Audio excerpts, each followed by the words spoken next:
Legend of the Shield, The Investors, Part 1.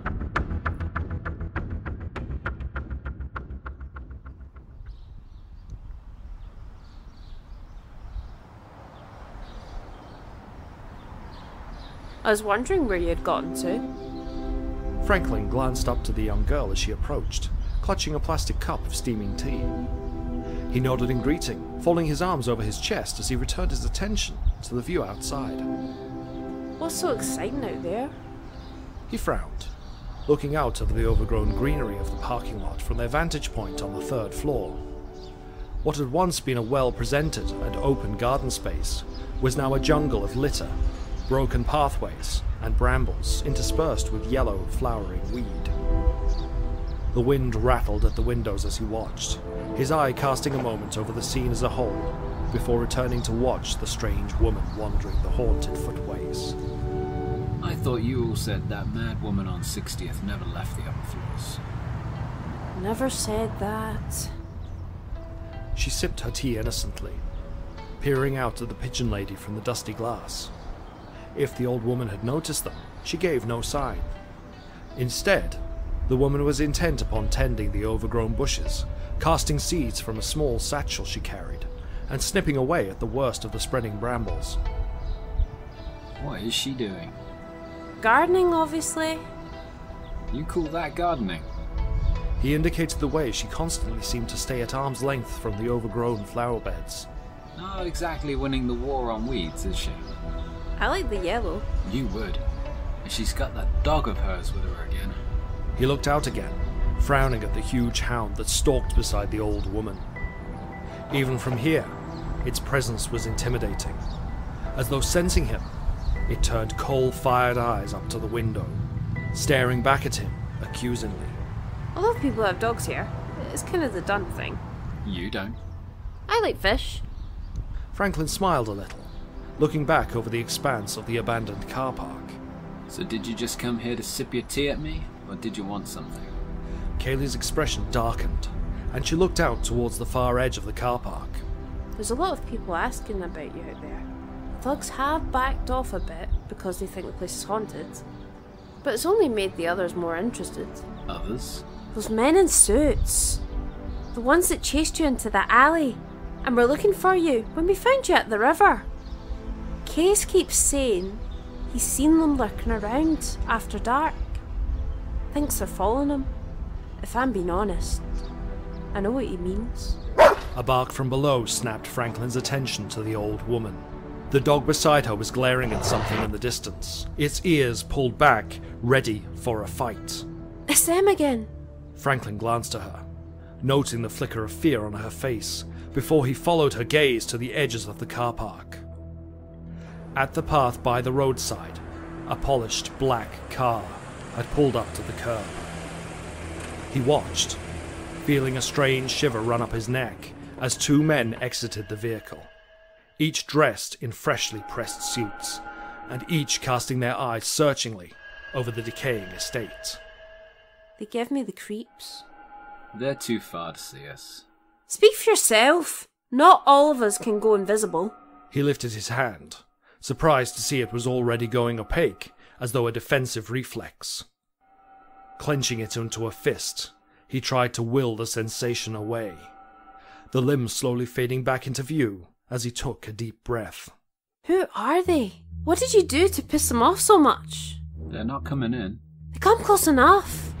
She shuddered again, taking a warming sip of her tea, as the wind seemed to pick up at the far end of the car park. The suited figure stood there, just beyond the borders of the estate, but didn't seem to have noticed them. What are you guys after? I nearly forgot to tell you. Dad wanted you at the hall. Those thugs back already? She shrugged half-heartedly, clearly distracted by the men still watching outside. Franklin sighed and made his way back towards the central office space of the West Tower. Toby was waiting for him alongside a collection of others, gathered around a crackling old TV set. Where have you been? Come on. What is it? What's going on? Toby didn't answer, instead excitedly signalling for Franklin to take a look at the screen. The image was crackly and kept cutting out, but the sound remained clear enough. a new head of the clinics there. Despite the reassurances, British citizens are still queuing up to be seen at the facilities. Overwhelmed emergency services are said to be struggling to cope with the influx of patients, and many are angry over the delays. Even so, the British government still remains positive that the new clinics will properly treat everyone in need, even offering extra staff and funding. What is this? These new clinics springing up. They're apparently trying to treat the people affected by the crash. So? Well, you'll pardon me for saying, but it ain't exactly normal being able to do what you do. The clinics aren't government run. They're corporate. You keep your head down and maybe these guys will be able to help you. Franklin frowned but said nothing, turning his attention back to the screen. Despite reassurances from the clinics and their new CEO, there have been frequent reports of unexplained symptoms, mismanagement, and administrative failures at the clinics. We go now to a live report with Bert Shawstein. Bert? Franklin's eyes suddenly grew wide as he looked past the reporter on the screen. Behind the American stood a suited man, watching carefully over the gathered press from the inside of the clinic's glass doors. Though at first he seemed unremarkable, something about him drew Franklin's eye. A strange, almost instinctual dread that made him shuffle uncomfortably. There. Who's there? Those things. The Unshiri, the bastards who are outside my home and tried gunning me down in the street. At the clinic? Wait, where are you going? Franklin had already turned away, heading at speed for the door. To find out what the hell is going on. The evening was already drawing in as Franklin bounded across the city. Shrouding himself from sight, he felt a rush of nervous exhilaration as the crowds below washed past him. The experience of what he could do still left him breathless, every leap pushing him from the marble and brick walls to bound impossibly across the streets and rooftops. The sensation was almost a childlike glee, tempered only by the nervous fear of what lay ahead of him. He stopped at one of the rooftops, gathering his breath, as he paused to take in the sight of the city sprawling below. Crowds busied themselves beside the slow-moving traffic, oblivious to him and each other, amidst the muggy stink of exhaust fumes. He pressed his hand to his chest as he watched them, feeling his heart pounding fiercely. I really should do more exercise. He looked up, getting his bearings before continuing, leaping across onto a sharply angled slate roof before jumping onto a passing bus.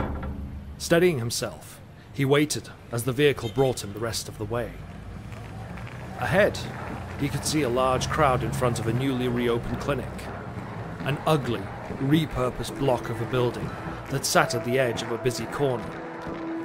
In front of it were a number of protesters, several waving placards demanding to see the people who had been brought into the clinic for treatment. Franklin edged closer, leaping from the bus and carefully picking his way through the crowds. A perimeter wall closed off much of the outer edges of the clinic, topped with fierce-looking razor wire that gave the aging relic the appearance more of a prison than a hospital. He listened more carefully as he stepped closer, wondering what purpose the strange suited men had here, and fearing the worst for the people who had been all but quarantined within.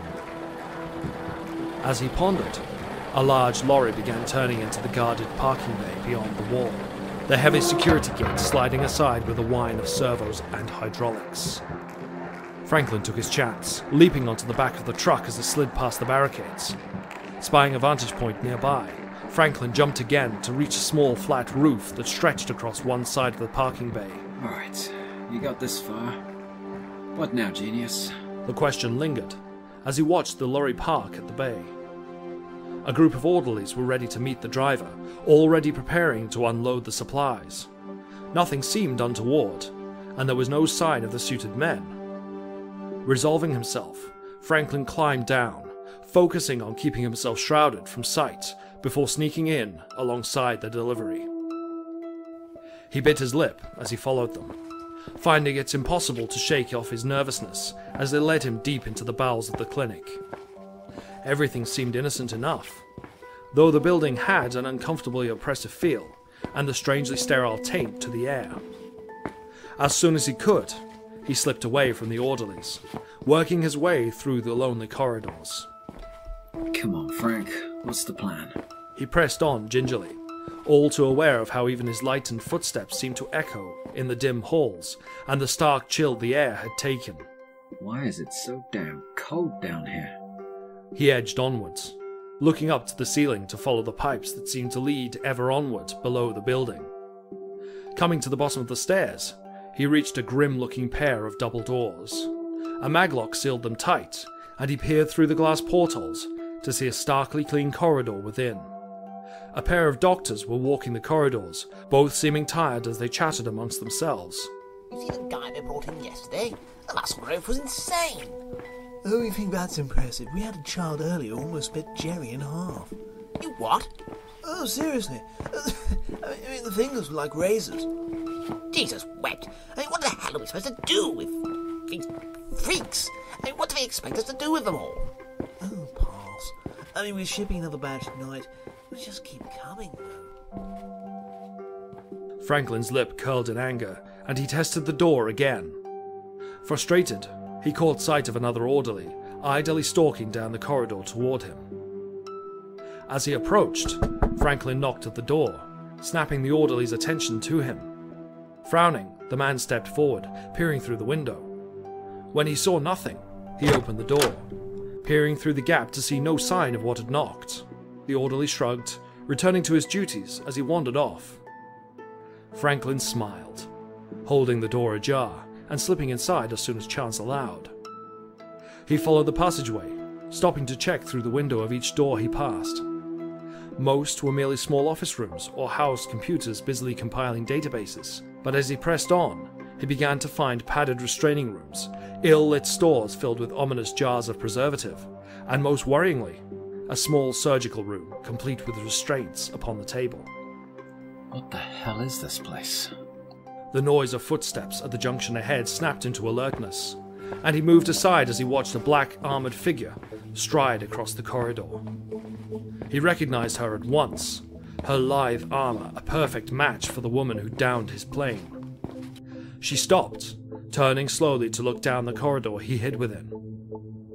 Franklin did not move, keeping silent as he watched the figure incline her head, as though drawn to him. I trust you brought what we requested. She turned away from him, looking ahead to where a suited man had appeared from within one of the rooms. No. Solaris feels she would be better suited as part of the wolf pack. That was not our agreement. Solaris has made his decision. He told me to remind you, you have plenty others to choose from. Very well. The facilities he has provided meet our quota. If he insists, I'm sure we can make provision for one. I've been trying to get hold of your employer. Our investment was on the agreement we provided the director for these facilities. Franklin frowned heavily, edging closer as the Unshiri began to lead her toward a small meeting room at the end of the corridor. He followed them, slipping inside the door as they each took a seat. For a moment he froze, suddenly aware of the way the woman was looking toward him again. The Unshiri also followed her gaze, but seemed too annoyed to notice anything. We know full well where Director Lotleth came from, and who he is. Do you? Director Lotleth came highly recommended. Franklin repeated the name silently, wondering at once if they referred to Ezok. I doubt that. His presence has caused a lot of complications. I wasn't aware his presence caused any of your other investments difficulty. It has not gone unnoticed that your employer is attempting to hide himself from us. He told me to reassure you that he would keep his end of the bargain. However, we have expressed concern over your frequent visits. He dislikes anyone bypassing our security, and so do I. The Unshiri smiled again, the expression sending a shudder up Franklin's spine. If he insists. There is one other thing. Another survivor from the original crash site. There were no others. It must be disheartening for Solaris to know just how many survivors there were, given his order to leave no witnesses, don't you think? Get on with it. The Unshiri placed a file before her, allowing her a moment to flick through the pages. Franklin leaned forward, braving to come within only a few feet of the Unshiri to catch a glimpse of what lay within the file. This man has piqued the interest of our director. She has made it clear his delivery to us is a top priority. Do you think you can handle this request? Perhaps this time with fewer to recall the event. The woman said nothing, merely rising from the table and not even taking the file. If you are convinced he is still alive, I will pass on your request. The smile returned to the Unshiri, who rose from the table with a gentle bow. We look forward to your continued cooperation. She said nothing more, turning to leave with clipped, purposeful strides. The Unshiri waited a moment, gathering the file together before glancing around the room. Franklin froze, his eyes locked with the cold, doll-like eyes of the man before him. They reflected nothing of the room's light, and the moment seemed to stretch into hours, until finally, the Unshiri broke off, stepping back out into the corridor, file in hand. Franklin breathed again, before he realized how much his heart was pounding beneath his breastplate. Slipping back into the corridor, he continued to look around, stopping suddenly as he passed by the double door. The noise of machinery beeped and clicked within, and he pushed the door aside in wide-eyed shock at the room beyond. Dear God. Devoid of doctors or orderlies, the large ward had been converted into a macabre prison. Dozens of people were kept in neat rows, trapped in silent frozen screams within strange capsules that beeped and whirred as they monitored the contents within. Franklin wandered the room in horror, looking into the pained expressions of men, women, and children, many of whom showed signs of weird mutations or deformities. Some of the people had grown huge, others sported armor plates of bone or weirdly elongated fingers, twisting curls of seemingly living hair or eyes that blazed in deathly fury. Even among them were several more with no apparent mutation at all. People simply left trapped in the capsules as the freezing fluid within had reduced them to dreaming corpses. He reached out to one, peering through the porthole into the tormented face. Something on the controls flickered at his presence, and the person within shifted suddenly. Jesus! He snapped his hand back, his focus shattered at the shock as he faded back into sight. The woman was still moving within the liquid, her desperate eyes turning to him as she soundlessly called for help. The machine beeped once again, and after a few moments she stilled, frozen once more. What the hell are these? What are they trying to do? He picked himself up, edging closer to inspect the machines. They were unlike anything he'd ever seen before. And not for the first time, he found himself wishing Izok was here. Checking the functions on his helmet, he was relieved to find the camera still worked, and quickly set about taking as many pictures as he could. Hang in there. I'll get you out as soon as I can. Satisfied, he tried to focus again, but cursed when he struggled to do more than fade. Come on, Franklin. Get it together. The murmur of voices at the door snapped him to attention, and at once he darted for the cover of the capsules. The doors pushed aside, and the Unshiri entered, alongside two orderlies. Those two. The orderlies at once moved to load the chosen capsules onto a trolley. Franklin slipped past, forcing himself to focus as he ran for the door. The Unshiri frowned suddenly, turning his gaze to follow after Franklin as he caught the sound of the soldiers' boots upon the floor. Damn it! Not wasting a moment, Franklin surged for the doors, shoving them aside and racing onto the corridor. The Unshiri followed after, matching him pace for pace. Franklin grimaced, his steps becoming leaping bounds as he tore through the long passages. For all his speed, the Unshiri seemed unshakable, pursuing after him relentlessly. Franklin redoubled his efforts, throwing himself at the door ahead to the stairs with such force that the hinges gave, sending him crashing into the stairwell. He pulled himself to his feet, even as the Unshiri caught up. Franklin kicked back, shoving the suited man aside before leaping up from one banister to another. The Unshiri did not pursue, instead drawing a weapon from his coat and firing. Franklin flinched, but the shots deflected, thrown aside in midair just inches from him. The Unshiri scowled angrily, and flushed with adrenaline, Franklin smiled as he finally started to fade from sight. See you round.